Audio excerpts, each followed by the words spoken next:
Welcome to Lead Your Life, the podcast for people who are seeking harmony in business and in life. My name is Debbie Heiser, and I'm an inner mastery and business mindset coach and the chief igniter here at The Lit Up Life. I feel an urgency to help people let go of past messaging so that they can make a lot of money doing what they love without sacrificing what they value most. Welcome. We're glad you're here. Straight from the corners of my mind is where I find my sanity. It's a place. Hello, and welcome back to another episode of Lead Your Life with Debbie Heiser. My name is Debbie Heiser, and I help entrepreneurs make a lot of money doing what they love to do without sacrificing what's important to them. And I have my dear friend and client and colleague, and I don't know, there's a whole lot of hats or titles we could put on that, Carrie, with us today, Carrie Snyder. And Carrie and I met, I don't remember the exact class. I mean, I remember it was the 537 Foresight and Strategy class that I taught, but I can't remember if I was teaching then or Dr. Horsman was, and I was a TA. Yeah, you were teaching. I was teaching it. Okay. It kind of blurs, like the hundreds of people that I've seen in that class, like which exactly one that they were in. But Carrie and I met through that. I teach a class at Gonzaga in the master's program, and it's such a life-changing class, and we can talk a little bit about that. But Carrie and I met through that. Somehow we stayed in touch. We just kind of communicated via Facebook, talked to each other. And then with the kickoff of the Lit Up Life Mastermind, she's a part of the mastermind. And is this like, I just see you, Carrie, as like, what's intriguing to me is you are this fireball of energy that brings good to the world, right? Like when I think about glitter, and I don't mean like silver glitter that's cold, but like gold glitter that's like, and not like crazy chaotic glitter, but like that has this flow and purpose and meaning to what they're doing, I think of you, right? And so I'm just so excited to get into all sorts of conversations about entrepreneurship, about leadership, whatever, wherever it takes us. So I'm going to have Carrie introduce herself first. Well, not first, I just did some of that, but I'm going to have Carrie introduce herself and kind of what she does and how she shows up in the world. So go for it, my friend. All right. Well, hello. I am Carrie Snyder, and I am an entrepreneur and a wife and a mother and a friend. And I believe that relationships are really important and they give us great opportunities. And so I've been blessed with the opportunity over the last a little over a decade to be an entrepreneur, to walk into my own space and to be a business owner. Started out my business journey as a franchise partner with SkyZone, owning 3 SkyZone trampoline parks. The most fun And that was ever. before COVID, right? That's before COVID, yep. So we Yeah. opened it first in 2013. And at one time, we had over 250 teenagers that worked for us. It was my Wow. favorite. The most fun ever. We had 3 locations there. Then in 2019, just before COVID, we launched into the last mile delivery space with an Amazon delivery service partnership, opened a second one of those in 2020. And so it's been quite the journey in entrepreneurship. 21, added on some consulting, and then here in 2024, opening 2 more businesses in the franchise space. One, a home stretch, which is a home sales preparation, and then also a cinnamon roll franchise called Cinnaholic. So, and still continuing in my consulting with a startup last mile delivery company. So I've got a lot of different irons in the fire. We've since sold our SkyZone trampoline parks, but continuing with the rest. Now, happily married. I have 4 amazing children. They're from ages 17 to 24. I have a beautiful little granddaughter. Her name is Bella. And got a couple of dogs. I would just say also my husband and I, we have a great relationship. We have great marriage. We work together in all the things side by side. So we enjoy that and love to travel, eat food, drive fun cars. And I think that's all I carry, or most of it, right? Yeah, well, there's a whole lot more that we're going to dig into here.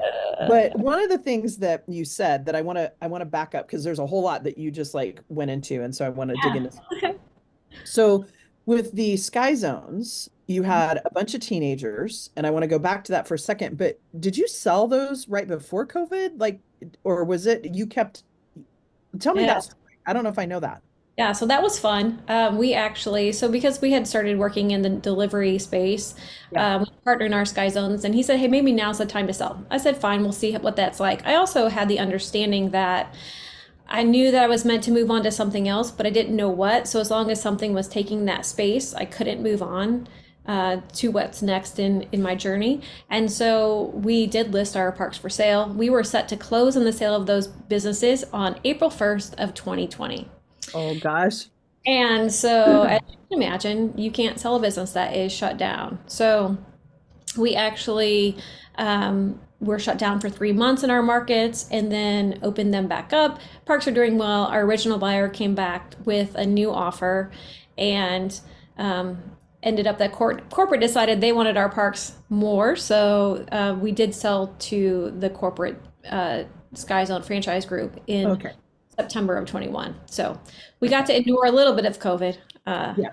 I couldn't remember. Well, I don't even know if I heard that story. For some reason, I had in my head you had sold those right before, but you were in the sale, and I remember that now when you said that. So, Yeah. um, okay, and tell me what you love about working with teenagers, because you light up when we talk about that experience at Sky Zone and all of those teenagers that you managed and led and did a I, stellar job with. their teenagers are fun. I also think that in that experience, we were the first job for many of them. And so we got to help mold them. And I was very passionate about giving them a great employment experience where they had clear expectations. But most of all, when they came in, they felt wanted and welcomed and loved. So that no matter what happened before they walked in that door, whether they got in a fight with their mom or broke up with their boyfriend or they failed their calculus test, they knew that as soon as they walked in, they would feel welcomed, wanted, and loved. And so that just became our mantra. And we had couches in our manager offices, and the team members would come in half hour, an hour before their shifts and bring their lunch and sit there and chit chat. And, we knew all that was going on with them. But because we loved on them so well, they were amazing for our guests and they gave great experiences to our customers. So it just trickled down. But it was also just genuine. Like I just loved working with them, the positive energy. Now, I will say we could always unchoose the ones who didn't seem as receptive to Yeah. being part of Yeah. that. But we had great teenagers that worked with us. So Yeah, well, and let's talk about that because, you and I both have a master's through Gonzaga. I believe you did the emphasis in servant leadership. Is that, yeah. And so part of, people have this thought about what servant leadership might be, like not everyone, but this thought that it's just somebody that lays over, you don't like have tough conversations. And what I say, it's the exact opposite, right? Because we love people so much. And that's where I see this love for that age group in you. And so like talk about like the importance of when you're molding these teenagers, right? And they're all coming with different filters. And I don't know about you, but I found when I was a youth pastor, like they just want to be listened to, right? They just want to be acknowledged and have people know that they exist. And so tell me like how that was for you, how you helped create those into teaching moments and because the job's not right for everybody. right. Yeah. Well, you mentioned the servant leadership concentration, and I remember my class at Gonzaga, and anytime I'd ever heard the word servant leadership prior to, I thought I am way too selfish of a human being to be a servant leader. That is not who I am. But then as I began to learn about servant leadership, and one of the things that they talk about is Greenleaf talks about, do they leave you better than they came? And I said, oh, that has always been one of my goals at Sky Zone with our team is that when they leave, they're going to be a better employee for somebody else. They're going to be better bosses themselves. All of that when they walk away because of the time that they spent with us. Yeah. I wanted them to see what was possible. And so, we have had some hard conversations and we've had heartbreaking conversations and walked through life. I had a team member who came to me because his girlfriend was pregnant. And he sat down and he said, and we had offered her a job as well. And he Yeah. said, oh, she can't work for us because she's pregnant. And I said, it's okay. And he had talked about how his father hadn't really been there for him. And I said, you're going to be a great dad. And Yeah. like he just sat there and he bawled, and I'm getting teary-eyed just think about it. Yeah. And we had a baby shower for them and they had their baby, and it's 10 years later, they're still married and they have another child. And it's just such an exciting, that is such like a key moment in my life to say like, you've got this. You're going to be okay on the other side. And then we have, I still have two people who started with us as the youngest team members at Sky Zone when we started. They still Yeah. work with me today. It's been 11 years now. So they were 16 when they started, and now 11 years later, married, own their own homes, and they're still working side by side with Mark and I. So it we've had hard conversations over the years, and we've trained. And I also feel like in the mentorship, in the moment, we try to coach instead of correct. We try Yeah. to have the conversations and not the condemnations, and just really work to make them the best version of themselves. So, Yeah, Carrie, thank you for saying that because, you and I both know servant leadership is a disposition. And to me, it's about the lens in which you look at things, right? It's like the intention of the heart. Because that intention of the heart comes through whenever you're like working with people, no matter how, like if you're trying to do something and it's not your true intention in your heart, it becomes obvious, right? And so one of the things as you were talking is I thought, I've always said leadership is simple, but yet so complex because it's just loving people. And I want to add a sentence to that now after talking to you, because it's really about not only do we leave them better people, but leadership and servant leadership to me is about touching people's hearts, right? Helping their hearts expand so that they can be then better leaders themselves. And that's what I see in you when I see you as a leader. So yeah, so thank you for sharing that. So I want to kind of switch gears just a little bit. And I was coming up with because you're wanted, welcome, and loved. I'm like, oh, that could be a really fun play, like WWL, right? Instead of WWE wrestling. Which I don't know where that came from. It just felt funny to me this morning. So then you went into, and I want to back up because you went into all of these other avenues. And what I love about you too is this idea of like the and life and the diversity of things that you get into. What brought you into this? Like, tell us a little bit of pre-entrepreneurship. What brought you into wanting to own multiple franchises? Because it's not like you own a franchise with multiple stores. You have that, but you own multiple franchises, right? Multiple businesses. Yeah. In I was fresh coming off of a divorce, and life was perfect, and then it wasn't. And Yeah. my first job that I got after staying home with my kids for a while was managing a blues and wedding venue. Okay. And I was managing somebody else's small business. And I really just found frustration in the fact that, hey, if we spent some money in marketing, hey, if we did this, then I felt like it could have been more successful than it was. But I didn't really have the say because it wasn't my business. Yeah.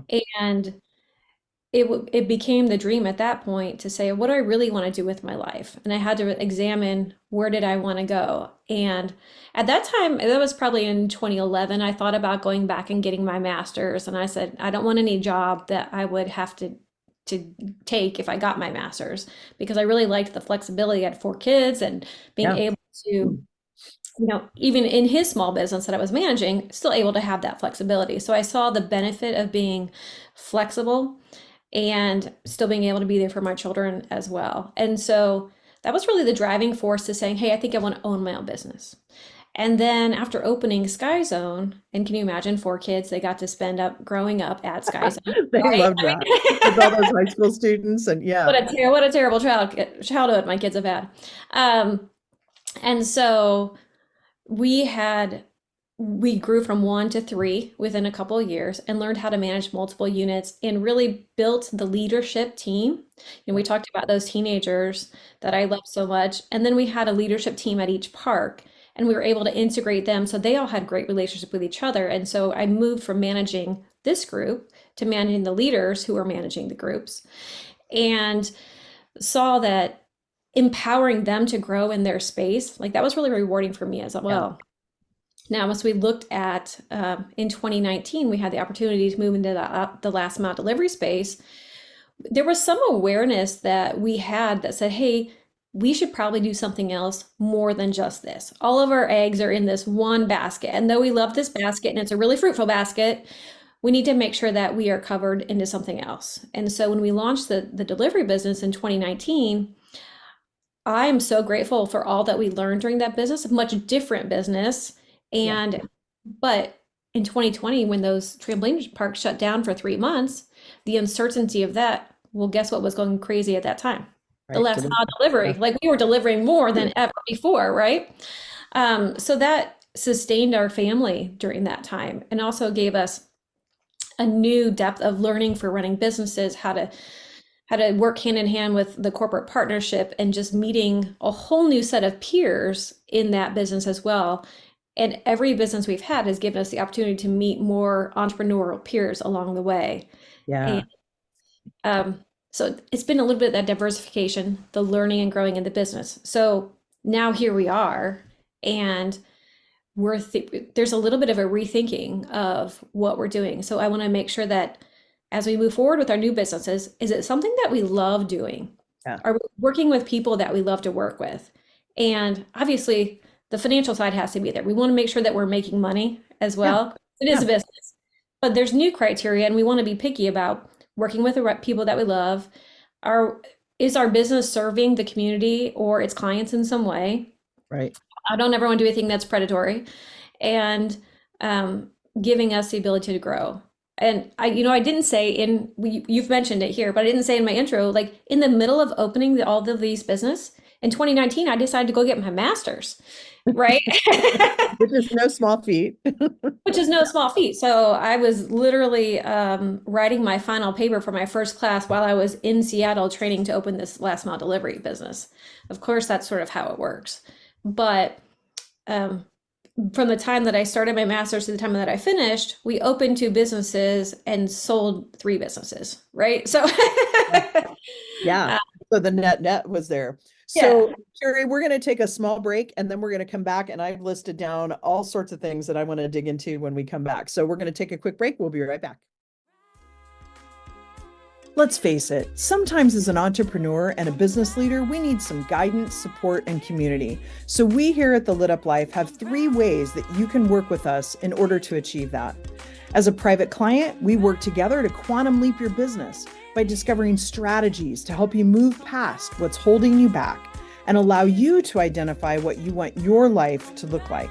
The result, your business becomes the conduit to the lifestyle, success, and impact that you intend. Now, I'm a huge believer in the power of collaboration. So in our community masterminds, you can join in with other high vibrational business owners who want to level up, increase impact, and financial gain, all with a tribe of other women to support and encourage you on your journey.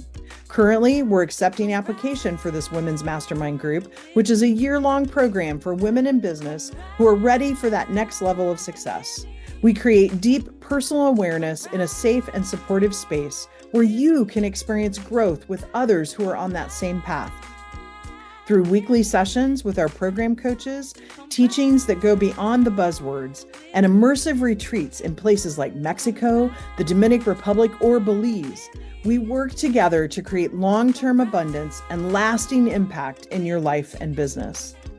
The last and final way to get involved with us is our group coaching programs. They provide the opportunity for teaching, masterminding, and feeling like you aren't alone on this ride. Come join us. Okay, welcome back, Carrie. Okay, you just said so many things. I have so many minutes on my little notepad here. So one of the things that I want to talk about is I think it's really important, and it's kind of, I'm going to interweave 2 concepts here. The class that I taught was really about listening to your intuition. And you had some intuitive hits about, hey, we have all of our eggs in one basket, we need to kind of diversify. And that's one of the messages I also preach as a business coach, is that it is an and world. So make sure you have multiple streams of income, and multiple can be 2, right? But like, make sure you have some other streams there, not out of fear, but because it adds some diversity. Because we as entrepreneurs, and I'll write a book about this someday, we as entrepreneurs, we love to create and innovate, but then when we have to maintain, we need other people to maintain because we get bored, right? Yep.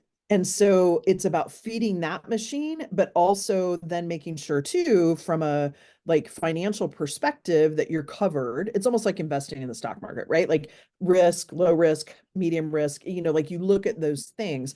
And so when you talk about multiple lines, you talk about intuition. Um, let's talk a little bit about intuition. Like, how have you gotten in touch? Because you are intuitive, like you really listen to yourself.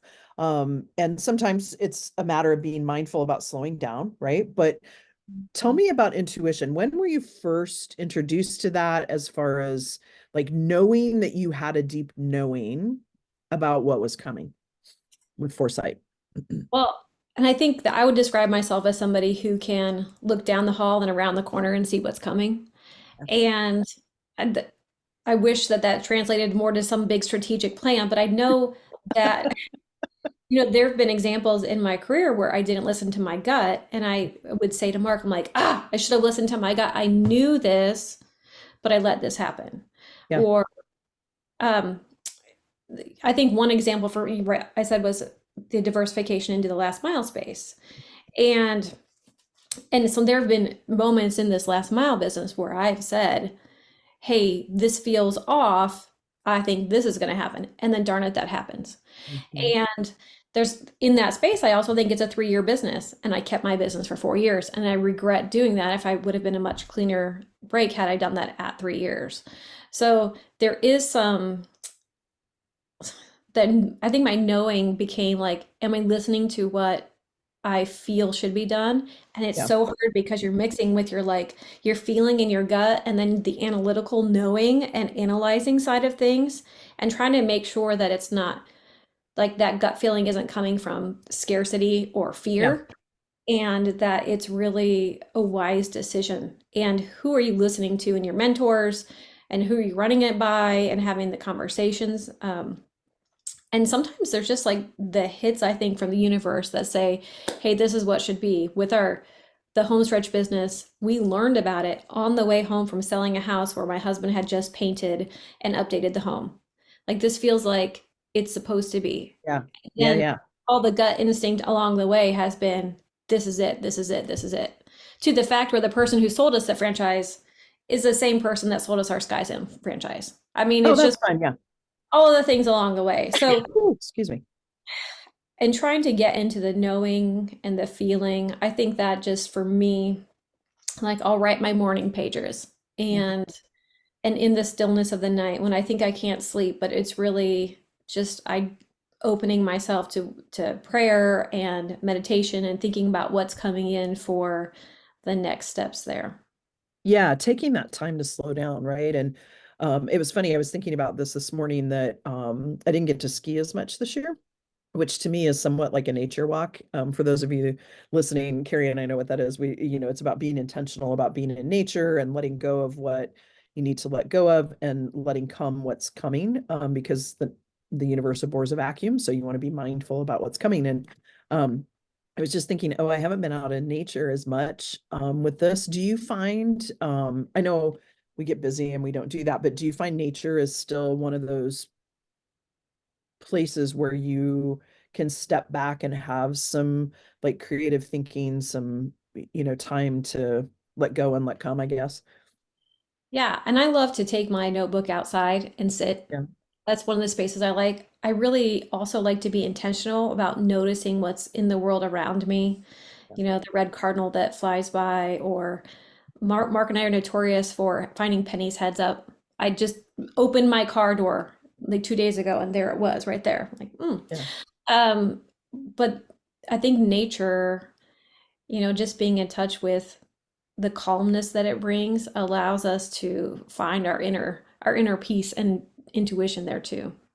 Yeah. And it's interesting, Carrie, because I don't feel like, like there's signs, but I do feel like there's messages that we receive all the time. So whether it's nature or pennies, or like when I get in the car, it's usually 111 or 222 or 333, like there's number sequences, any of those kinds of things. I always say nothing's random, everything's relevant.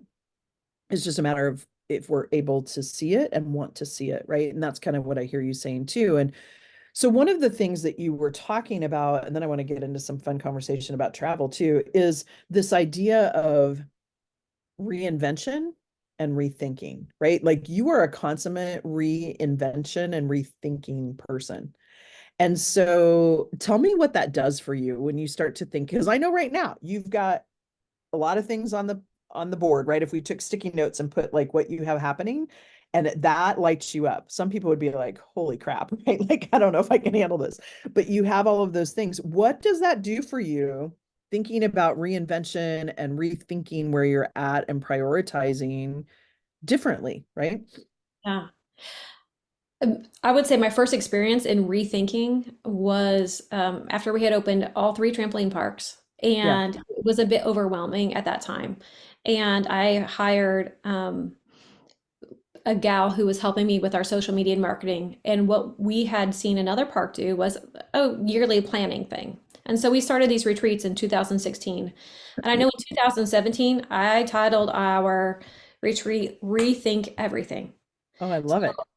Just because we'd always done birthday parties this way, is that the way that we should be doing them? Just because we'd always done toddler time this way, is that the way we should be doing it? And to just take a step back and say, just because we've always done it, should we, right? Yeah. It reminds me of the story about the roast beef. You've heard that where they cut off the roast beef and the daughter wanted to know how her grandma made the roast beef. Oh, And she yes. said, Yep. Mom, why is this happening? And they called the grandma and the grandma said, oh, I didn't have a pan big enough to put the roast in, right? Yeah. So it's like that rethinking, you don't have to cut that off. Yeah. I Yeah. love it. And so that creativity rejuvenates me.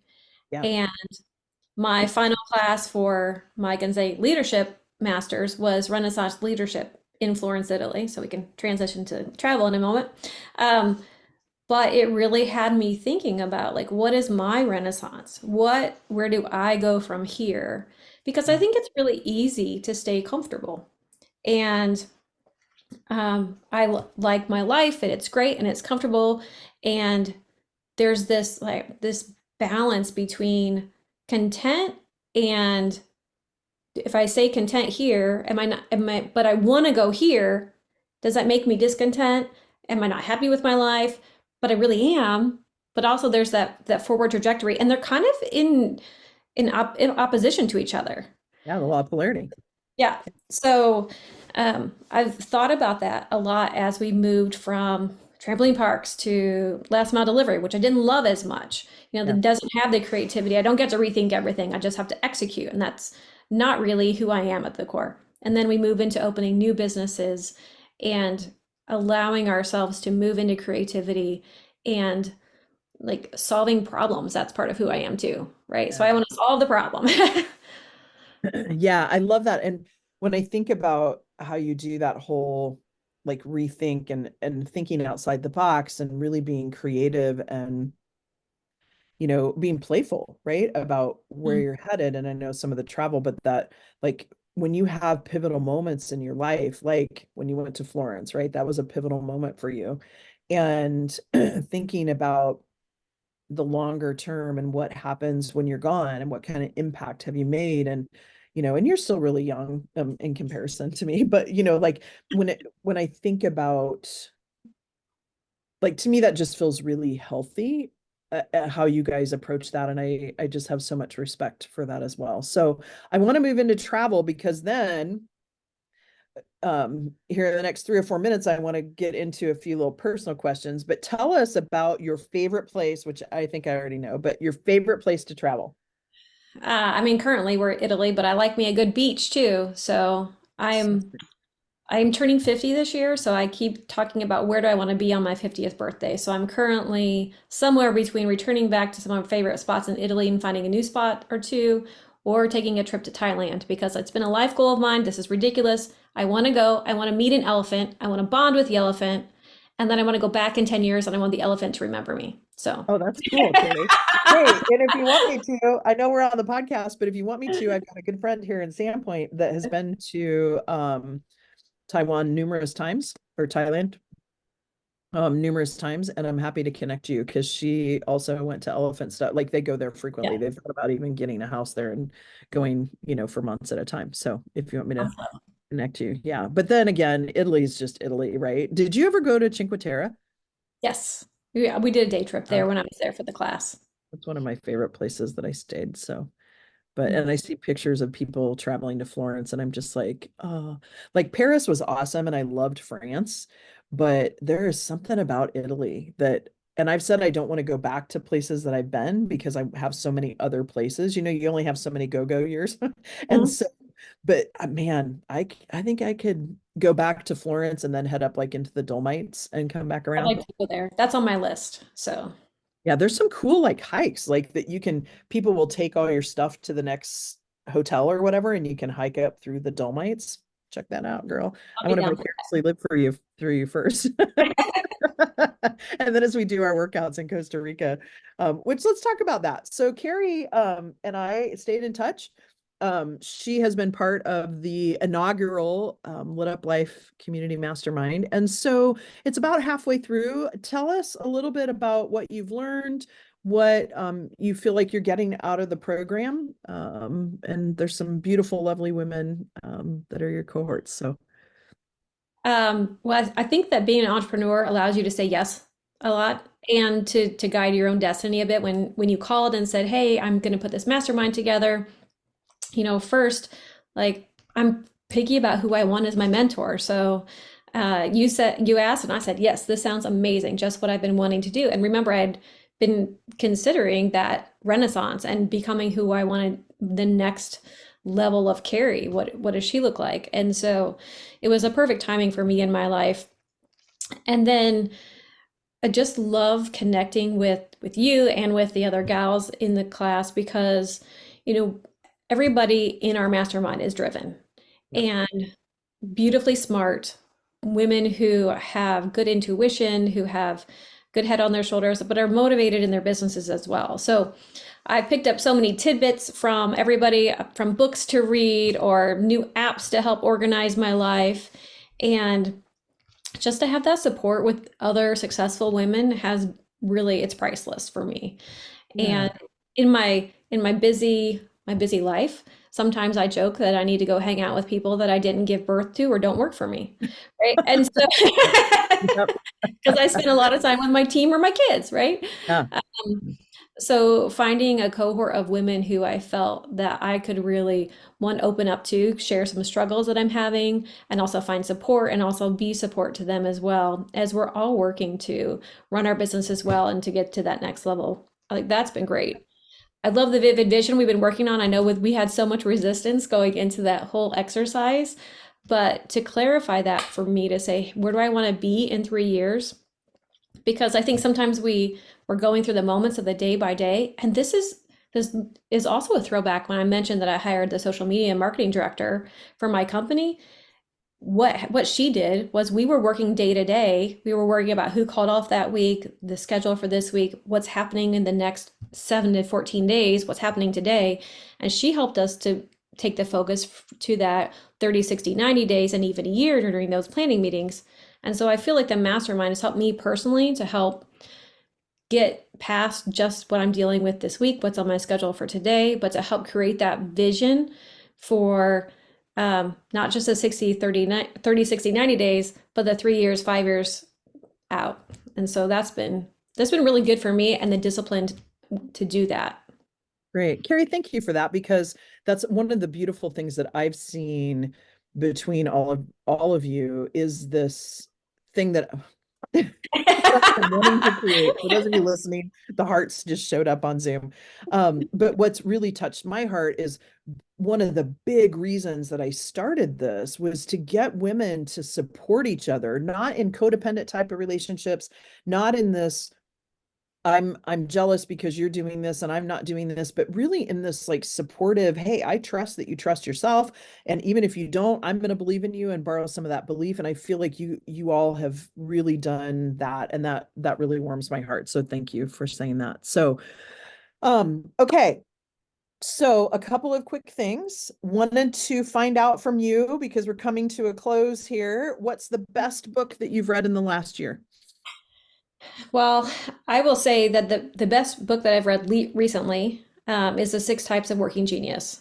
So Oh, I have really enjoyed that book and have put that into practice with, I became a certified working genius facilitator and being able to consult people on where they land in the process of work getting done. So I love every single um, personality type and who are you and Myers-Briggs and Clifton Strengths, whatever that is. But what I really like about this process is it helps us to work better together in our businesses. And I know that Jakari, who works for me, he's yeah, on the opposite end of the project side. And so I need him to support me to help get things done. You yeah. know, he's got his strengths are not mine. And so that helps us to work better together. And I can see where my husband operates, and that helps us all just to fit in our spots a little bit more. And especially as we're opening some more businesses, to think about the new roles in those businesses and which ones each of us should take. Yeah. It really says, okay, we've been doing this intuitively well. I've been able to present this to one of the companies that I work with, Yeah. and it helped us to understand how we all work together and who's the dreamer and who's the enabler to help support things to get things done, who's Yeah. the one asking the questions or the problem solver. So I've loved that book. That's a long answer to what book did you? Awesome. No, that's cool. I'm gonna have to check that one out. I don't know. You might have brought it up in a call, but I don't remember having that on my list. So I'm gonna have to take a look at that. And then the last question before we kind of do our little wrap up here is, if we opened whatever platform you listened to and looked at your most played song, what would it be? So I did cheat because you told me this question was going to be asked. So I looked, but I think the song that's probably played the most is "You Make Me Brave." It's by Bethel Music, and I'll put. So I think when I'm feeling the most stressed or a little anxious, I put on my worship playlist, and that is always the top one. And Yeah. sort of that empowering, you got this kind of message, and I love that song. Yeah, I love that song too. I'm gonna write that down because that's a good one to play on days that we're just not feeling brave, right? Yeah. Mhm. Yeah. Yeah. So, Carrie, if someone wants to find out more about you, what you do, how they might reach out to you if they're thinking of becoming a serial franchise entrepreneur, where would you send them? Probably to LinkedIn. That works. I'm there, Carrie Snyder, and I'm on Facebook as well. Perfect. Well, Carrie, thank you. I so appreciate you being here and sharing so much. We could do probably 2 or 3 episodes because there's so much meat in this that we could have like done for a long time. But with that, it's a wrap, folks. Thank you so much for being here, and we'll see you next week. Right. Thanks. That's a wrap for this conversation. I'm so glad you've joined us. Remember to subscribe to the podcast so you can catch all of our future episodes, and visit us at thelituplife.com for details on how you can become part of the Lit Up Life community. A quick shout out to my friend Jackie Wilson and her friends, the creators of our amazing theme music. Thanks so much for allowing us to share this perfect song with our listeners. Looking forward to having you listen in to our next episode.